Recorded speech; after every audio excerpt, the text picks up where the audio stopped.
This episode is brought to you by our friends and sponsors, Ricky and Kelly from Groenfell Meadery in Vermont. Ricky says Groenfell is welcoming back Chaos Sizer. He says it was one of Groenfell's first meads, and they stopped making it for a while. Then, more recently, when Groenfell did a one-off, there was so much excitement, they're welcoming back Chaos Sizer back into the fold. It's available for pre-sale online right now, and Ricky says the relaunch was partially inspired by my brewing it for Basic Brewing video. How cool is that? See how you can get delicious Groenfell and Havoc meads, and now Sizer, delivered to you at family-owned and operated Groenfell.com. That's Groennfell.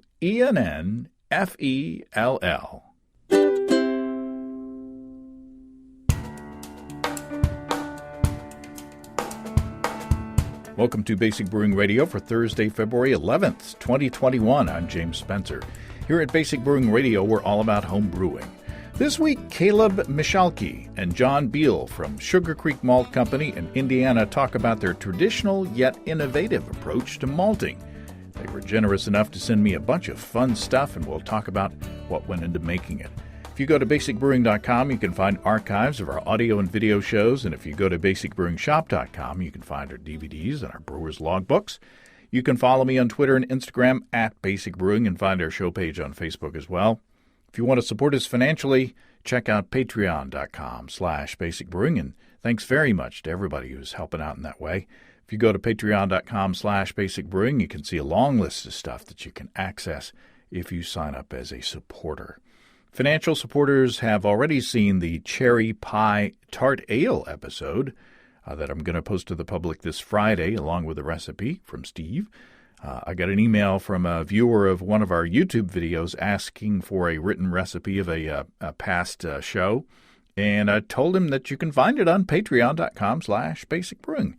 I was looking at the Patreon site the other day, and there's a ton of stuff, recipes, behind-the-scenes videos, early releases, although if you're looking at older videos, those aren't early anymore, but if you subscribed, you get them before everybody else. And I've also posted a bunch of food-related videos on there, too. Instant Pot shredded chicken with salsa verde, Instant Pot corned beef and cabbage, beer stroganoff with spätzle, or spätzle, pork carnitas, Brussels sprouts, kimchi, and I've got one that I've shot on making a smoked jalapeno powder that I'm planning to release later this month.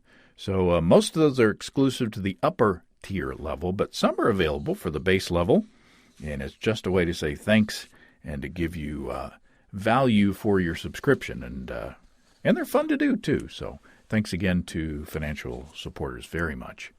Let's take a look into the mailbag. If you'll remember last time, we had a letter from Neil, who's at a small-scale brewery that's having carbonation issues. Some of the bottles are more carbonated than others. And they dose priming sugar into the fermenter and don't transfer into another vessel. So I ask y'all for suggestions on how they could make that work. Andrew from Chatham, Ontario, Canada, writes in with this. Andrew says, listening to the latest show right now, your listener was having priming issues when trying to avoid use of a secondary vessel. The trick I use is by adding solution directly to the bottles. First, I do my calculation for the amount of sugar I need, say 5 ounces. And Andrew's from Canada, and he's using ounces, so, you know. Anyway, Andrew says, I weigh up the sugar in a glass measuring cup and then add enough water till I reach about 10 milliliters per bottle. So, Andrew, you're back on the metric. Just kidding. Just giving you some guff. Okay. So Andrew says, so if it's a 650 bomber bottle batch, which I will need 260 milliliter of a solution, I microwave the solution just till boiling, but don't overdo it. Then I use a syringe to dose about 10 milliliters per bottle. Andrew says a milliliter plus or minus doesn't really matter. And then just rack and cap.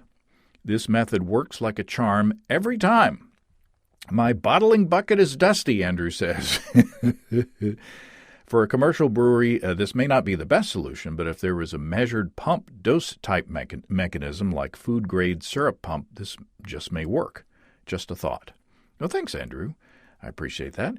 And as you probably know, I use those little candy-like, hard candy-like carbonation drops to dose each bottle when I'm doing small batches. It's not as cost-effective as batch priming with dextrose, but it sure is easy for a 6-pack at a time. I may have to look at the syringe sugar-based solution idea. I finally finished mailing out disaster show prizes last week. I heard from the last 3 that I needed addresses from. Jorge from Chile says, "It's always nice to hear from you, as I do most every week in the Basic Brewing Radio podcast.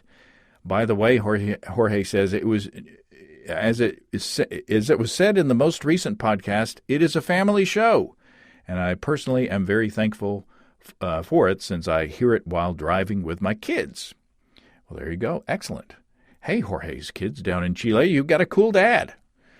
Tom from Keensburg, New Jersey wrote back, "It's a wonderful surprise that you send this stuff out, and I'm grateful for it. In my case, sending me some more aloe would be nice, as I burnt my hand on a hot keg." Wow. Tom from... Wow. That was almost Christopher Walken. Tom gets a head start on the 2021 disaster show. Be careful. And Greg from Oak Lawn, Illinois, who had the spewing keg that ruined some stuff in a closet. You may remember that story. And, he was banned by his girlfriend for brewing in the house. Says, "I've resorted to brewing elsewhere for the time being and slowly replacing my girlfriend's books that were ruined." Greg says, "She still enjoys my homebrew, so I think things will go back to normal eventually. It's too late now, but I figured you'd get a laugh out of this part." Greg says, I forgot to include in my story that my girlfriend was on an online Zoom call for school in the dining room while I was at work when a minor explosion sound came from the bathroom, and the teacher curiously said, "What was that?" Greg says, "I guess the spunding valve got clogged at some point and gave way." So Greg's still in trouble. Thanks to everybody who took part in the disaster show. Hey, I got to brew this past weekend, and the brewing part, the hot side, wasn't a disaster because I used my electric system from our friends and sponsors, Desiree and Dave from High Gravity in Tulsa. Now, there was a kind of a semi-disastrous thing that happened with the beer in the fermenter, but I'll tell you about that when I do the next ad break during the interview, so stay tuned for that. Anyway, I decided to do a dark Belgian-inspired beer using a malt from Sugar Creek, our guests for this show. I used 10 pounds or 4.5 kilograms of Pilsner malt, 8 ounces or 226 grams of 40 Lovibond Crystal, 8 ounces or 226 grams of Crystal Rye, and 8 ounces or 226 grams of bourbon barrel-aged chocolate malt. I bittered with 2 ounces or 56 grams of Czech Saaz at the beginning of the 90-minute boil, and I pitched Imperial Gnome. Anyway, it was cold outside, but thanks to my electric brew-in-a-bag system with the Warthog EBC 130 controller from HighGravityBrew.com, I didn't have to worry about the cold wind blowing out a propane burner. I didn't have to wrap the vessel with Grandma's quilts to keep it warm. The mash mode of the Warthog controller takes care of that rock-solid temperature. And then when it came to the boil, I switched over to the boil mode and set it at 80% power, because I have the 240-volt version, by the way. And I went inside and watched basketball with Susan. Of course, I came out and checked it every now and then. But my point is that the Warthog controller from HighGravityBrew.com takes the pain out of propane. And it's like having a brewing buddy who checks on your beer but won't drink your beer. HighGravityBrew.com has an electric system that's right for you. Check them out at family-owned and operated HighGravityBrew.com. Okay, one of the perks of this job is that people send me delicious stuff to taste and to brew with. John from SugarCreekMalt.com emailed me a little while back asking if I wanted some malt to play with. And I said, yes, please. What I got in the mail was pretty incredible. So I was excited to get him and Caleb on the line. Now, the first couple of minutes of the interview is kind of noisy, but we figured that out and fixed it. So hang in there. Caleb Michalke and John Beal, welcome to Basic Brewing Radio. Thank you. Thanks for having us. Thanks for having us. Now, Caleb, you are the founder, and John, you are the sales guy, right? Correct. That is correct. Now, already I'm doing a bad job of, I'll try not to ask questions, that cause you both to talk at the same time. I'll be, I'll be more directed. I've only had a couple of sips of coffee this morning, so I'm a little off my game, as if I'm ever on my game. Now, I'm very excited because, John, you contacted me and offered to send me some malt, and I had no idea, what I was getting into. First of all, it took the Postal Service forever to deliver the box, and by the time it got here, it, had tire marks on it and footprints on it. And but you sent me 1, 2, 3, 4, 5, 6, 7 different malts. So first of all, thanks for your generosity. Yeah, thanks for doing the show. We've been listening for a long time, and figured it'd be a good opportunity to get the malt out there. Yeah. And I've got in front of me an open bag of the Rausch malts. So my studio smells pretty awesome right now. Yes, my wife does not appreciate that smell at the end of the day. I'll tell you that. Now, Caleb, I guess I should start with you since you're the founder. As I understand it from reading a couple of articles online, you started as a home brewer, but most of the home brewers out there who decide to go professional go into brewing and not malting. How did you get the malting bug? Well, I grew up on a farm, and that's really kind of where it kind of drew me. So I about 6 years ago, more like 8 years ago, I started home brewing, and really got interested in home brewing. I wasn't living on the farm at that point. I was actually teaching ag at a high school, and I really wanted to kind of move back to the farm and do something with farming, but I didn't want to do what my dad was doing. He was raising hogs for a living, and that didn't really fit what I wanted to do. So I started, I was really into home brewing and started talking to a lot of brewers, and realized I had not nearly enough experience to start a brewery, but I did have a lot of farming experience. And so I started looking into what ingredients went into beer, and looked into hops, and really that didn't really kind of draw me in, but malt really did. I mean, it was a grain which we were used to growing. We weren't used to growing barley, but we were used to growing, wheat and things like that. And then the real big thing that I loved about it is that I was taking a raw ingredient and making, I can make thousands of different flavors with the same grain. And that art and science that go into malting really kind of drew me into the craft. And so I talked to my dad and my mom and said, hey, I'd like to come back to the farm and do something a little different. And we did a lot of research and bought another property and put the malt house there, and started in 2015 is when we actually started malting. So, Caleb, what does your setup look like? I have read a couple of articles online, and it sounds like a very hands-on approach. I picture some malt houses, with a bunch of stainless steel and, high-tech equipment.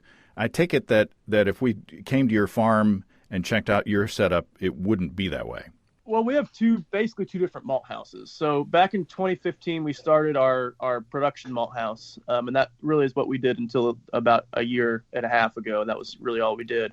And so that one, you're going to see stainless steel steep tanks and stainless steel germination vessels and a kiln, and it's still very hands-on. We still turn the grain with a pitchfork, by hand. We push the grain out of the germ floors into a conveyor that then throws it up into the kiln. So, it's kind of a mixture of, it's not crazy high tech, but it's, not what you've seen the articles about. So that one we produce close to 1 million pounds of malt in there annually in the production facility. Wow. And we do base malts, from Pilsners up to, Munichs in there. And then we built a cold smoker in 2016. And with that one, we've done all the cold smoked malts. I think you have a sample of the lavender smoked malt there with you. That one is done in the cold smoker. And then 2018, we built a roaster. So then we started doing crystal malts and chocolate malts and, anything that goes through a drum roaster. And then in 2019, we built the Suinhus, which is our Norwegian style smokehouse. And that one is the one that you've seen a lot of the articles about. And that one's really brought a lot of attention to us. With it out there, we're trying to reproduce historical malts that were made pre-1750s, 60s.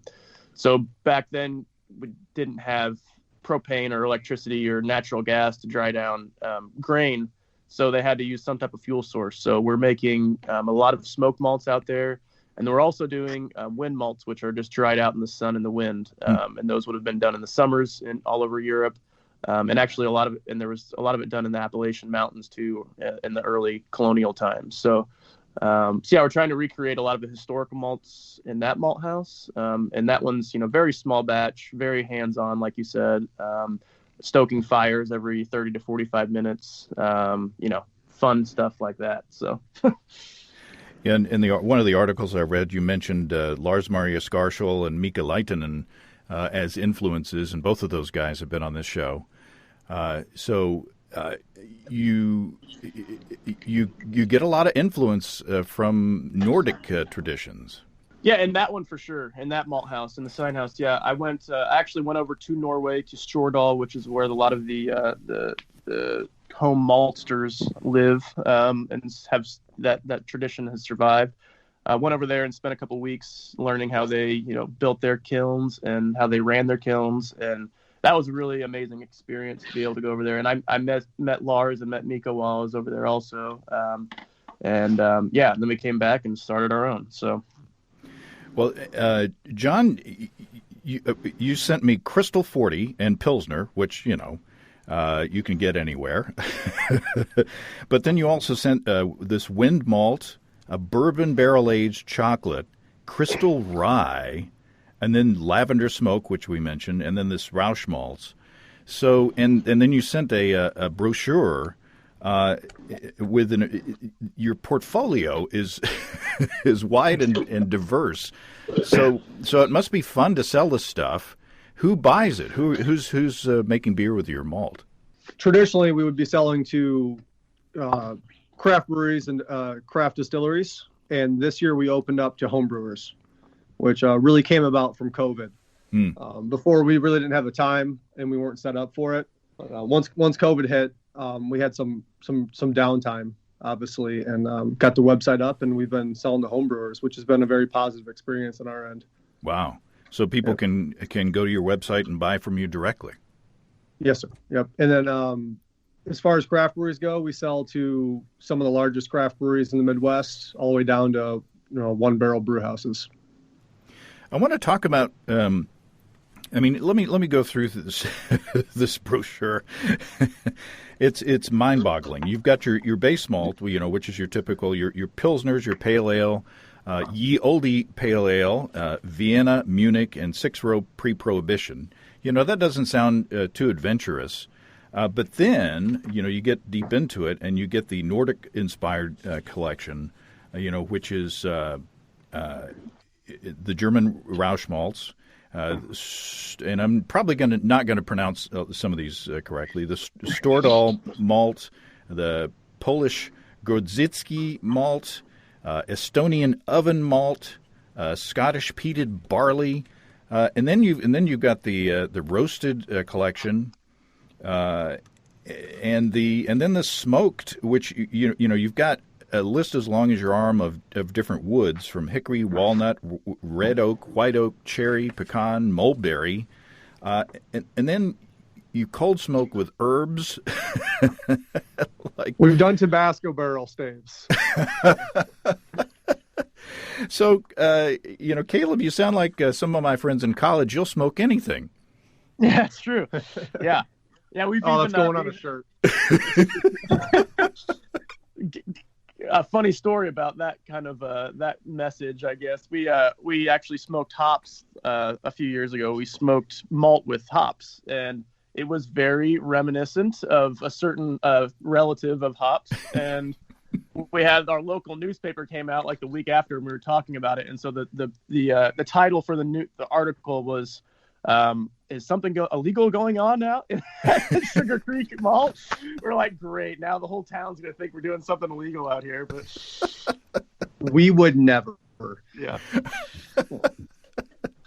I was going to ask if there's anything that you regretted smoking, but that one was probably one of them. It didn't really come. It was pretty. Yeah, I didn't sell that malt, but yeah, we've done some weird stuff. Like John said, we've done Tabasco barrel. We've done a lot of herbs, so lemon balm, sage. We do a lot of lavender. I've got a lot of people that use the lavender malt. Smoked bananas for upland. Oh wow! Yeah. What was that? Yeah, we smoked bananas. Correct. Oh yeah, for upland. Yeah. They came out and they brought bananas, and we smoked it with plumwood in our smoker, and then they put the bananas into a sour beer. Turned out awesome. So yeah, we've done a lot of weird, and then we've actually smoked 2 years ago. We smoked oak chips. So we smoked oak chips with peat for a distillery out in California. So I don't know how that actually turned out, but as far as in the whiskey, but yeah, they wanted to put oak chips in smoked oak chips into their whiskey. So yeah, we've done some weird stuff in it, that's for sure. Now I've done I have brewed, and it's in the bottle, a malt sampler with the bourbon barrel aged chocolate, the crystal rye, and the lavender smoke. And the recipe for that is 2 pounds of American two-row per 1 gallon batch. Basically, they're 6-pack batches. So 2 pounds or 900 grams of the base malt, and then 2 ounces or 56 grams of each of the the specialty malts. And the lavender smoke, it sounds like a novelty malt, but it's not. It's very delicate. How would you describe the character of that malt? So yeah, that one's actually one of our, like you said, I thought when I first did it, it was just going to be like a novelty thing, but that's actually one of our biggest selling smoke malts that we do. I've got some distillers that use it in whiskeys, and a lot of brewers that make, different, I've had some mixed culture smoked beers with it, saisons and stuff. It's been amazing. As far as the character, when you first smoke it, it's got really strong lavender, almost like soapy lavender. It's not great right out of the smoker. We let it age for 3 or 4 weeks, and it just kind of develops a much more the aroma on the nose is like I get like a oatmeal cookie kind of cinnamon nutmeg kind of thing on the nose when you first smell it. Then as it goes into the beer and into the liquid, then obviously you get more of like the kind of the burnt herb kind of flavor and aroma too. So it really, it blends really well into beer, and it creates a really interesting and very different flavor than people are typically used to for smoke. So yeah, it's really nice. It's not like a fire in grandma's bathroom at all. No. No, I'll add on that too. We think of craft brewers as being very adventurous when it comes to certain ingredients, but malt is one facet of brewing that most brewers don't like to sway away from what they're used to. And something like the lavender malt, we'll have with that one, we had a larger brewery in Chicago use it, and after that, it's just been gangbusters.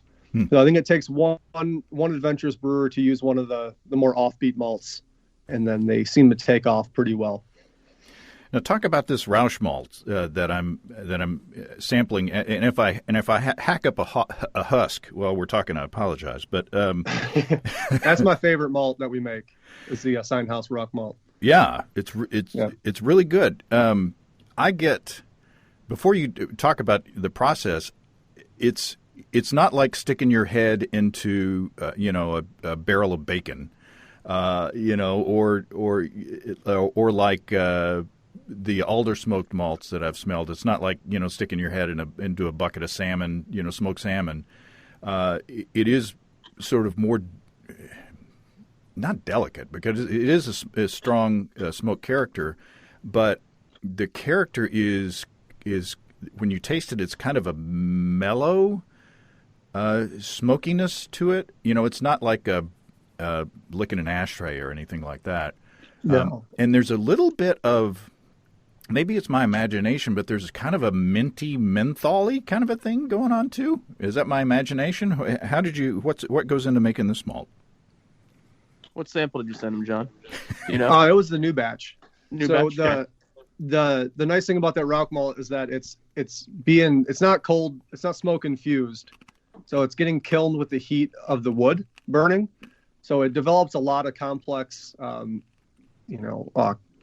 flavors, melanoidins, and it has a little bit deeper of a color than say a Vienna. So it kilns very unevenly, which is nice. So you get this big complex range of color and flavor out of those Sign House malts. And what's the wood that you guys used? Beechwood for that. Huh. Yep. It's really nice. And beechwood is supposedly a kind of a more neutral wood, right? Yeah, correct. Yep. So that's why it doesn't smell like a side of bacon or or a nice smoked salmon. I have a bottle here. I'll send you. It's a 100% Rauch malt beer that we made with the Blickman crew. And I'll get one in the mail today for you. Oh, nice. Send it out. Thank you. So this will convert. So it's oh yeah, got enough diastatic power where I could do 100% smoked malt or beer with this. Absolutely. And So for the process on that one, we floor germinate the grain out in the sign house, and then we'll then move it on top of the kiln, which the kiln is basically just a cinder block box with then wood floor above the fires that we have thousands of holes drilled through the wood floors, and then we smoke.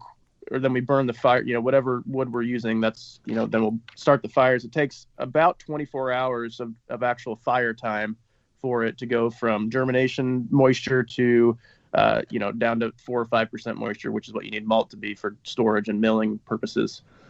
So it's a lot of, we'll start the fires at 7 a.m., usually 7 or 8 a.m., and go till about 10 or 11 p.m., and then I'll go to bed for a while. Then we'll start it back up at 7 or 8 a.m. the next morning, and then it usually lasts until about 5 or 6 p.m. that second day, and then that batch is done. So yeah, it's a long time directly over fire. It's only 4 or 5 feet above the fire. I mean, it's right there next to it, so there's not a whole lot of air movement. So it, like John said, it produces a lot of melanoidins, a lot of really beautiful colors and flavors, along with that smoke character. Nice. And the weather plays a huge role in it too. We've been doing some steep samples from the beginning of our sign house season, so like early mid fall to now, and the color gets darker and darker as it gets colder and colder, which has been really fascinating to see. So you're okay with the variability? Absolutely, yes. Yeah, we it's very traditional, and that's how malt has been made for a long time. And there's still parts of Germany, Bamberg, I believe, Caleb. Yeah. Yep. Yeah. So there's still breweries out there making malt the same way, and we take pride in the variability. It's like fruit or grapes. Every year is different when it comes to like the small batch traditional stuff. Yeah, in this malt house, we really kind of embrace the variability of the malt. Obviously in our base malts in our production facility, we don't want to have variability in that at all. But in the sign house, I really kind of love it. As John said, there's during the germination process, we're floor germinating, and so you have different levels of modification during that, and then during the kilning, you're getting the bottom of the grain gets much darker than the top of the grain, so even in one single batch, you have thousands of different colors and flavors and everything, and it's all blended together. So it creates this really round, rich flavor and aroma. And then, like you said, and then through the season, it changes because it takes, as it gets colder and we get snow and rain and stuff in the winter, the lower temperature and the higher humidity creates a lot longer, hotter drying time for the grain in the kiln. So it takes longer and it takes a little bit more heat to get it down to drying down to 4 or 5% moisture. So that's the reason that it creates a lot more color in that. I'll add to every batch gets sent off to testing. So we get a really nice detailed analysis of the malt. So the brewer has the tools he needs or she needs to use the malt appropriately, but it does change per batch. Yeah, that's got to help. As a sales guy, you're training your customers, so to speak. But if you have if you have data, we won't go there.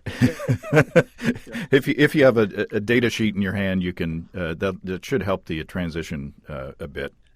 Yes. So talk about the bourbon barrel aged chocolate. I expected it to be, again, sort of a novelty malt. But again, in tasting the grains, right out of the bag, and in brewing with it, it is a lot more delicate than you would expect from the name of it. Talk about how you made that. That was another COVID creation, something that Cale has been talking about doing for a while. And as soon as COVID hit, we had the time to do it. And, we got barrels from a West Fork whiskey, which is a distillery pretty close to us that uses our grain. And, we just add the malt to the barrel and we age it for about 3 weeks. But the perk with that is you get to roll around the barrels a couple times a day. So, yeah. Now, is it wet in there, or is it just dry malt inside the barrel? So we'll get the majority of the moisture out of that barrel first with just some Pilsner malt. Basically, we just throw in there just to kind of get the majority of that moisture out, because obviously you don't want to have slack malt, that won't mill. So we get the majority of the moisture out with that, and then we actually will then fill it while that chocolate malt's still pretty warm coming out of the roaster, and that then helps kind of pick up or draw out the rest of the moisture out of the barrel. And a lot of the flavor also. So it really helps it absorb a lot of that bourbon flavor. But like you said, it's not in your face bourbon. It's really just adds kind of nuance to the malt, to the chocolate malt. It adds like a vanilla, slightly bourbon character, oaky character, and it's just really a nice malt to add into any darker beer that you're doing. It reminds me of a rum ball. Cookie. Yeah. Well, I'll have to remember that when we're tasting the samples on the show. Let's talk about our friends and sponsors at Imperial Organic Yeast. Now, I promised you a disaster-adjacent story earlier, and I told you about this big, delicious, dark Belgian-inspired beer that I brewed this past weekend with the Sugar Creek malts.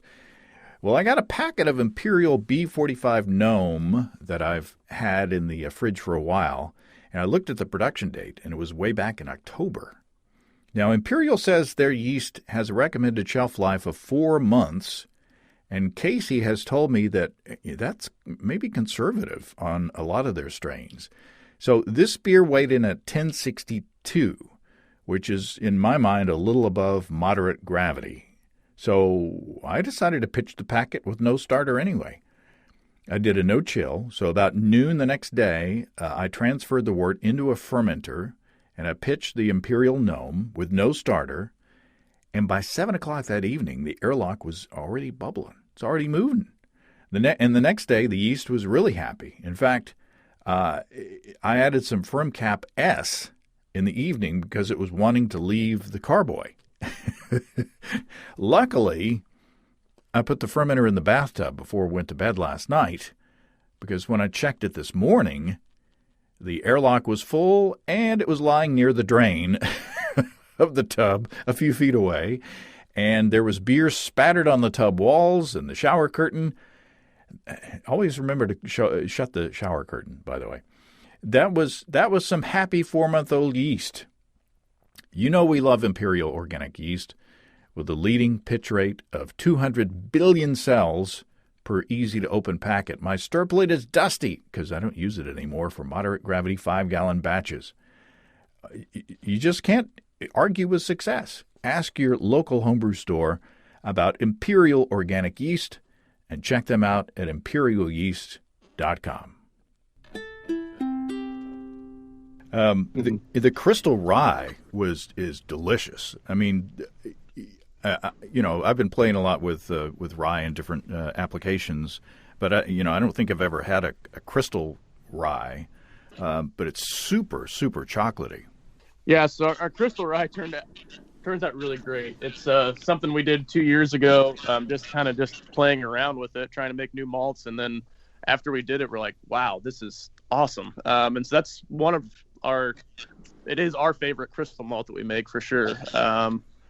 There's no husk on it, so you don't get a lot of astringency that you get with the darker crystal barley malts. You get some astringency the darker you go with those. So with the rye, you can go a little darker. That rye usually lands about 80 to 100 Lovibond. So it's a dark crystal rye, but it's just so sweet and so smooth. It's really nice. Yeah, it reminds me of like Cocoa Puff cereal with a little hint of black licorice. Oh. And the friability is great on that malt. You can sit there and just chew it like cereal. Yeah. It's probably our most crisp malt that we have. I discovered that. And the wind malt. You mentioned the wind malt briefly, but what is that and what would I use it in? So that again is made out in our sign house, which is the historical malt side of our business. So during the winters, when you were making malt, malting and brewing both were really only done in 6 months out of the year historically, because that's when the temperature was right to malt, and that was when the temperature was right for yeast also. So in the early fall months and then the late spring months, it gets too hot to really keep the fires to do the smoked malt.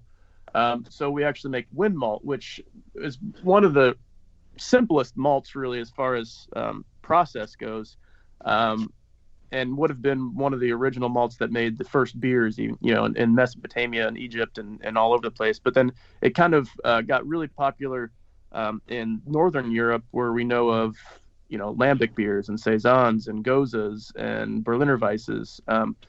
Any beer that was created post or before 1760. I'm not. Don't quote me on that year, but before the English started making pale ale malt in their kilns, which was in the late 1700s. Before that, any light colored beer would have been made with wind malt, because that's the only way you could have made light malt back in that day, because you couldn't do it over a fire. It would have gotten dark and brown. So the wind malt would have been all over Belgium, northern Germany, Netherlands. That whole area was very popular. And so we wanted to recreate that flavor too, to recreate those so that brewers can recreate those styles of beers actually historically correct. So what we do with that malt is we germinate it, and then we move it outside and put it on a rack outside in the wind and the sun and let it dry naturally. And no heat is applied to it. So there's no toasting, no changing the flavor of that grain from germination. Wow. It's like a 0 SRM malt. I was thinking of combining that with some of the lavender smoke for maybe like a saison. That would be a great idea. Yep. It has a really high enzyme count because it's not getting hit with heat. It really surprised me, because when I was thinking of all these grains, and it could have been different, because they had different varieties back then, obviously, so it took longer to germinate back then. But it really surprised me how well modified the grain turned out to be, because it took, a few more days in the drying rack.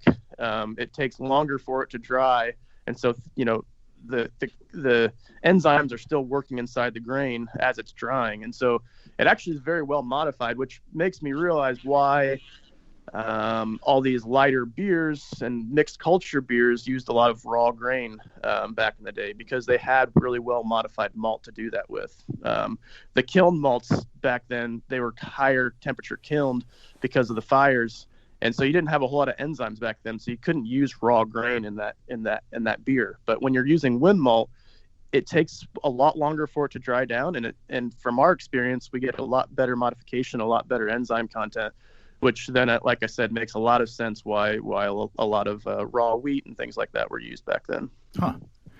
Yeah, and it has like a really nice like watermelon rind smell to it, which is just, it's got a really complex thing going on, and it's probably one of our more popular malts. We don't make a lot of it just because of the weather, but it's one of our more sought after malts for sure. Are any of these processes, if there are homebrewers out there who want to get into their own malting, what advice can you give, or are any of these concepts or processes approachable for a homebrewer on a homebrew scale? They are. You got to find good quality barley to begin with, and that's going to be the hardest part. And that was our hardest part, getting into malting.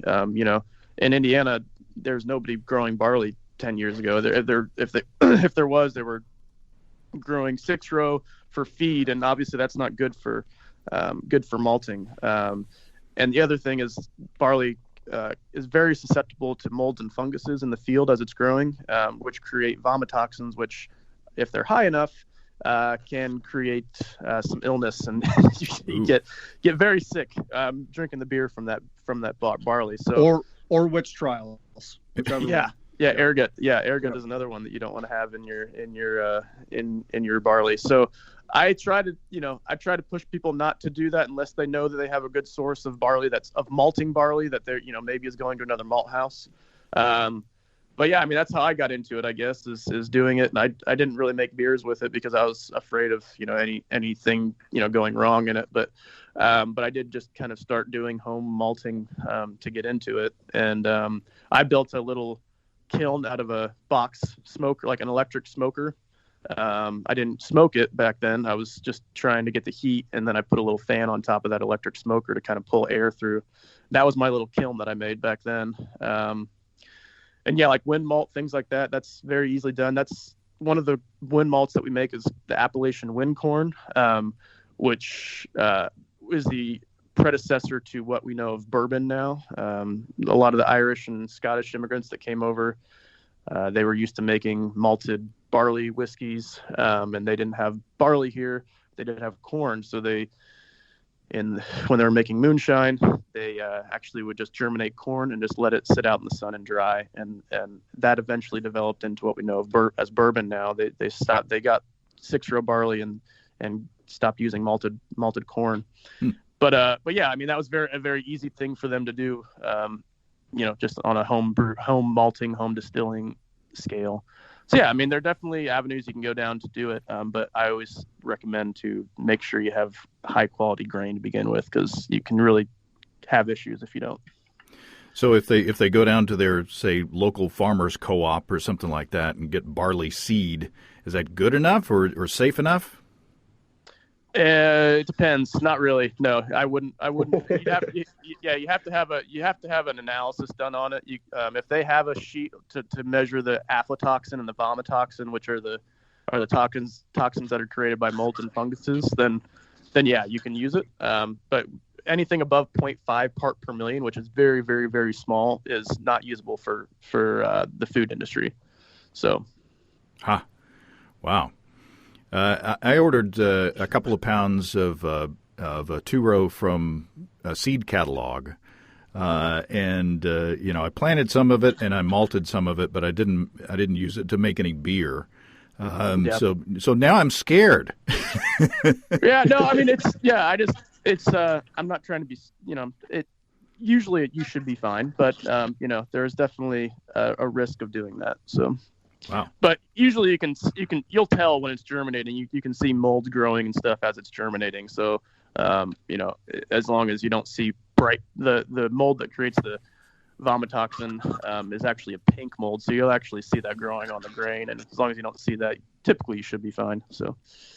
Vomitoxin is a great band name, by the way. So. Yeah, I know, right? If I could spike my hair, I'd do that and go into into some kind of punk rock band. Well, this has been awesome. You guys are going to be talked about a lot in upcoming shows. What with the malt sampler, and then I'm going to be brewing some stuff. And everything that I brew tends to wind up on the video podcast. So. Your ears are going to be burning in the coming weeks and months. If do you give tours of your facility, or I mean, in post-COVID times, are you open to having people drop by?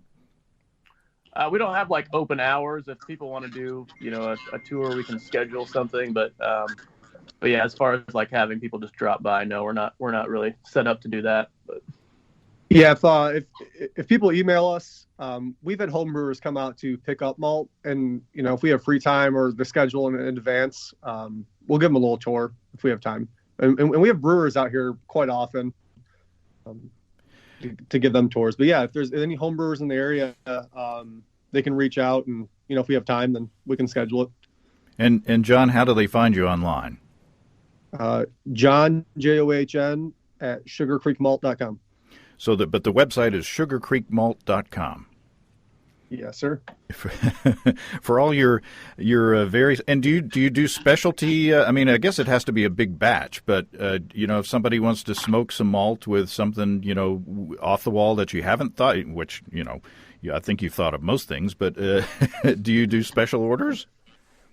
Yeah, for sure. Yeah, our batch size for the cold smoker, which is all the really weird stuff, that's about 350 pounds. So you need to be able to use that much. But we definitely. I mean, that's mainly what we do with the cold smoker. I really don't do a whole lot of just making malts, just to make malts and try to sell them. I really only do it as the orders come in for the cold smoker, just because the list is so huge, and you can take lavender malt, lavender smoked, and you can smoke it with Pilsner malt, or you can smoke it with Munich malt, or you can smoke it with rye malt. I mean, you can. The options are endless. Wow. Well, this has been a lot of fun, and again, I appreciate your generosity with the malts, and I'm really looking forward to using them. Thanks, guys. Yeah, thanks for having us, James. Yeah, thank you. Well, thanks again to Caleb and John, and especially thanks for all the good stuff. And you will be hearing more and seeing me play with this grain. I'm going to share some with Steve as well. And you can get their malt at sugarcreekmalt.com. Sugarcreekmalt.com. And I cannot wait to taste the beer that I've got going now. And I really look forward to the malt sampler with Steve as well. If you have brewing questions, show suggestions, or just want to say howdy, write to James at basicbrewing.com, or just fill out the contact form on basicbrewing.com. And please don't forget to tell us where you're from. Check out our mobile-friendly shop at basicbrewingshop.com. Thanks to everybody supporting us through our Patreon page. Special goodies coming your way. Check that out at patreon.com/basicbrewing. It's all until next time. Until then, thanks for listening, everybody. I'm James Spencer. Production help for Basic Brewing Radio and our website is provided by Kelly Dodson. Basic Brewing Radio is a production of Active Voicing. Talk to you next time, everybody. In the meantime, stay well and stay tuned. So long.